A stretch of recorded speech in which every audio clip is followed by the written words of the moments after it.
पूछना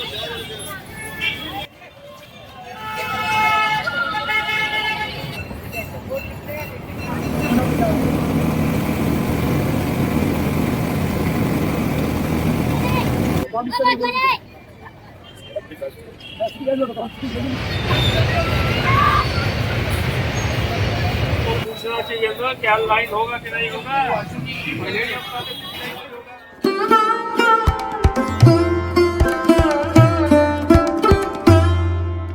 তো হ্যালো বন্ধুগণ, welcome back to my channel dream journey. আমি সুদীপ, আর আজকের ডেস্টিনেশন হলো বারাণসী। তো আমরা প্রাইভেট কার নিয়ে এসেছিলাম। আমরা অযোধ্যা না গিয়ে বেনারসে চলে এসেছি। আমরা প্রয়াগের পরেই বেনারস এসেছি। সম্পূর্ণ নন্দ সংস্কৃত ইউনিভার্সিটির পাশেই এই কার পার্কিং। এই কার পার্কিংয়ে আমরা গাড়ি পার্কিং করে দিলাম। এখান থেকে কাশী বিশ্বনাথ মন্দির প্রায় 3.5 কিলোমিটার। তো আমরা দুটো টোটো নিয়ে ভাড়া করে নিলাম মন্দিরের কাছে যাওয়ার জন্য। তো মাথা পিছু 20 টাকা করে নিল আমাদের কাছে। তো যারাই কুম্ভ মেলাতে আসছে তারাই বেনারস আর অযোধ্যা ঘুরে দেখছে, যার জন্য বেনারস আর অযোধ্যায় দুই জায়গাতেই লক্ষ লক্ষ মানুষের ভিড় রয়েছে। কেউ বেনারস থেকে শুরু করে প্রয়াগ, তারপর অযোধ্যা, আবার কেউ কেউ প্রয়াগ থেকে অযোধ্যা তারপর বেনারসে আসছেন। এই যে স্ট্যাচুগুলো দেখছেন, এই 3 মাথার মোড়ে কবির মঠ তিরাহার কাছে নামিয়ে দিল টোটো আমাদের। তো এখান থেকে মন্দির প্রায় 1.5 কিলোমিটার দূরে। এই দেখুন, এইদিকে বারাণসীর নাগরিক সমাজ শ্রী শ্রীপ্রকাশ গুপ্ত মণ্ডলীয় চিকিৎসালয়। আর এই দেখুন চৌরাস্তার মোড়ে চলে এসেছি। এখান থেকে কাশী বিশ্বনাথের মন্দির 1 কিলোমিটার। এই দেখুন এইদিকে এখন বাজে সন্ধে 6:10, আর এখন থেকেই প্রচুর ভিড় রয়েছে দর্শনের জন্য। তাই আমরা আর লাইন না দিয়ে রাজঘাটের কাছে চলে এসেছি। আর এই দেখুন রেল স্টেশন কাশীর, এখানের ঠিক পাশেই রয়েছে রাজঘাট। এখন আমরা চলে এলাম রাজঘাটে। এখানের এই বদনাম চায়ের দোকানে ফাস্ট ফুড এবং কুলার চায়ের জন্য খুবই বিখ্যাত। তো এবার আমরা সিঁড়ি দিয়ে নিচে নেমেই দেখলাম কি অসাধারণ পরিবেশটি। ব্রিজের লাইটিং, আবার ট্রেন যাচ্ছে, কি অসাধারণই না লাগছে। এখানের মার্কেটটাও খুবই সুন্দর। এই দেখুন বদনাম চায়ের দোকানটি, এখানে মার্কেটটাও খুবই সুন্দর। তার মধ্যে রাতের বেলা লাইটিং, আবার গঙ্গার ধার। এই দেখুন নিচ দিয়ে ট্রেন লাইন আর উপরে রোড।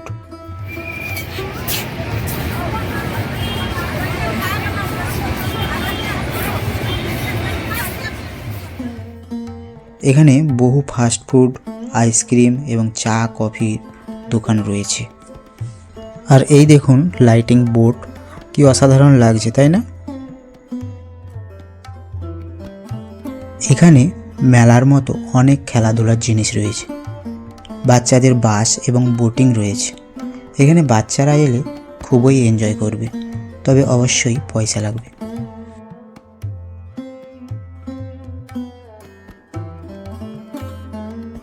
এখানে ছেলে থেকে মেয়ে, বাচ্চা থেকে বয়স্ক সবার জন্যই রয়েছে এই ধরনের গাড়ি বা টয় ট্রেন। এগুলোতে করে বসে কিছু পয়সার বিনিময়ে ঘুরে দেখতে পারেন গঙ্গার ধারের পরিবেশটি। এখানের এই হাই জাম্পিং আর বেলুন স্লিপার আরও অনেক কিছুই রয়েছে বাচ্চাদের খেলাধুলো করার জন্য।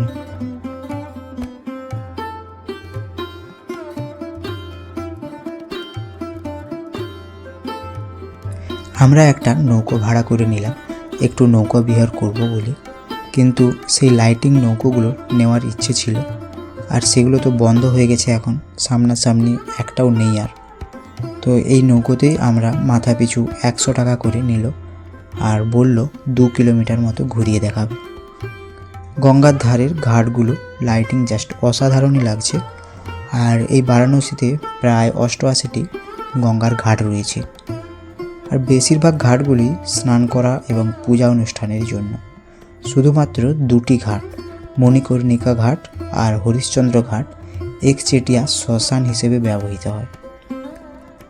বেশিরভাগ বারাণসীর ঘাটগুলি 18তম শতাব্দীতে পুনর্নির্মাণ করা হয়েছিল, যখন মারাঠা শাসনের অধীনে এসেছিল। অনেক ঘাট কিংবদন্তি বা পৌরাণিক কাহিনীর সাথে জড়িত রয়েছে, অনেক ঘাটই রয়েছে ব্যক্তিগত মালিকানাধীন। তো আমাদের নৌকোর শেষ ঘাট জটার ঘাট পর্যন্ত এলো। এখান থেকে নৌকো আবার ঘুরিয়ে নিয়ে যাবে। তো প্রত্যেক ঘাটের নাম তো পড়া যাচ্ছে না, তবে লাইটিংয়ের জন্য দেওয়ালের আঁকা ছবিগুলো দারুণ লাগছে।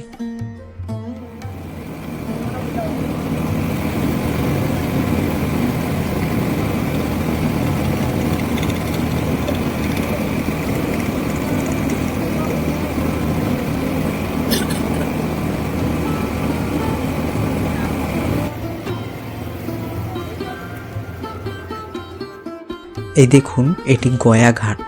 গয়াঘাটে সন্ধে গঙ্গা আরতি হচ্ছে। কত নৌকা আর লঞ্চ দাঁড়িয়ে রয়েছে আরতি দেখার জন্য, কিন্তু আমাদের নৌকাটি বলল ওখানে যাওয়া যাবে না।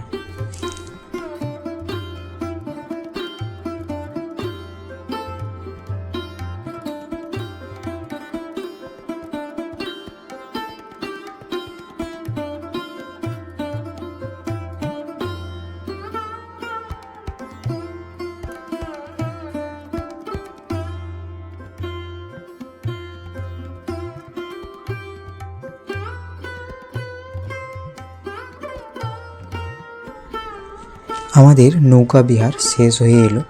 আমরা প্রদীপ আর ফুল নিয়েছি গঙ্গা আরতি করার জন্যে। তো এখানে আমরা এত বেলাতেই স্নান করে নিলাম। ভাবছি এখান থেকে ফিরে গিয়ে যদি মন্দির খোলা থাকে তাহলে বিশ্বনাথের দর্শন করে নেব।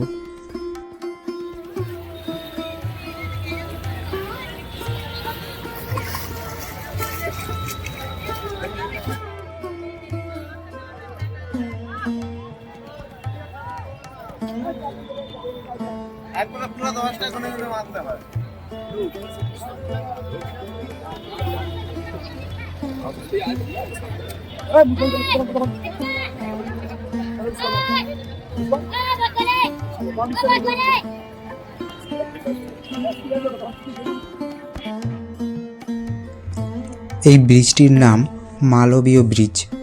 এটি ট্রেন আর বাস ব্রিজ। এটা মির্জাপুর আর বারাণসী রোড। আর এই দেখুন, দু হাতের একটা স্ট্যাচু করা রয়েছে। তো এইটি একটি ঘাট রয়েছে, এই ঘাটের নাম নমঘাট।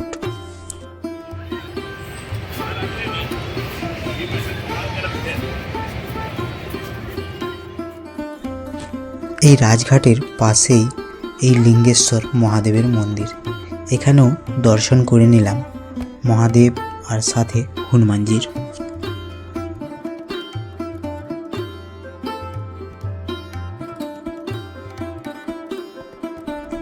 এরপরেই আমরা লাইন দিয়ে দিলাম কাশী বিশ্বনাথের দর্শনের জন্য। লাইনটা দেখুন, এখন রাত্রি 8:30 বাজে, এখনও বিশাল ভিড় রয়েছে। মন্দিরকে যাওয়ার জন্য প্রায় 400 থেকে 500 মিটার আগে আমরা লাইন দিয়েছি। এখানে আপনার লাগেজ রাখার জন্য বহু দোকান পাবেন, যেখানে বিনামূল্যে রাখতে পারবেন। আবার ওরা আপনাকে লকারের নাম্বার বা চাবিও দিয়ে দিবে। তবে ওই দোকানগুলি থেকে পুজোর ডালি বা পুজোর সামগ্রী কিনতে হবে, সেটা 50 টাকার হোক বা 500 টাকার। তবে অনেক দোকানও রয়েছে, কিছু মূল্যের বিনিময়ে আপনার ব্যাগপত্র সেখানে রাখতে পারেন। এখানে 2 বার চেকিং করা হলো। কোনো রকম গ্যাজেট বা মোবাইল আর গুটকা এইসব কোনো কিছুই অ্যালাউ নেই। বহু কষ্টে আমরা রাত্রি 1টার সময় বাবা কাশী বিশ্বনাথের দর্শন করে বেরিয়ে এলাম। এখানে ব্যাগ বা মোবাইল রাখার অনেক কাউন্টার রয়েছে, কিন্তু জুতো রাখার কোনো কিছুই নেই। প্রচুর দর্শনার্থী তো, তাই যে যেখানেই পারছে জুতো খুলে চলে যাচ্ছে, কারণ লাইন থেকে বেরিয়ে গেলে একবার আর ওই জায়গা পাবে না। জুতোগুলো শুধু দেখুন, এরকম তো পুরো 500 মিটার থেকেই দেখে যাচ্ছি। আমাদের মধ্যে 3 জনের ভালো একটু দামি জুতো ছিল, তাদের 3টি জুতোই চুরি হয়ে গিয়েছে। বারাণসীতে যেমন বেনারসি শাড়ি আর বেনারসি পান বিখ্যাত, তেমন এখানের দইও বিখ্যাত। তাই এত বেলাতেও আমরা দই নিয়ে নিলাম। এখানে দইয়ের কাপ 50 টাকা করে আর রাবড়ি 100 টাকা করে। আমরা 9 জন ছিলাম, 9টা দইয়ের কাপ নিলাম। এখন যারা প্রয়াগের উদ্দেশ্যে বেরিয়ে বারাণসীতে আসছেন তারা রেডি হয়েই আসবেন 4 থেকে 5 ঘন্টা লাইন দিয়ে বিশ্বনাথের দর্শনের জন্য। আমাদের তো রাত্রি হওয়ার কারণে মাতা অন্নপূর্ণার দর্শন হলো না। আপনারা যদি আসেন তাহলে অবশ্যই মাতার দর্শন করে যাবেন। তো যাই হোক, এই বেনারসের কাশী বিশ্বনাথের ভিডিওটি আপনাদের কেমন লাগলো সেটা অবশ্যই কমেন্ট বক্সে কমেন্ট করে জানাবেন আর লাইক শেয়ারও করবেন।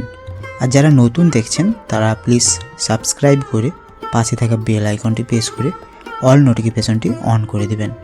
তো চলুন, সবাই ভালো থাকবেন, সুস্থ থাকবেন। দেখা হচ্ছে পরের এরকমই ইন্টারেস্টিং ভিডিও নিয়ে।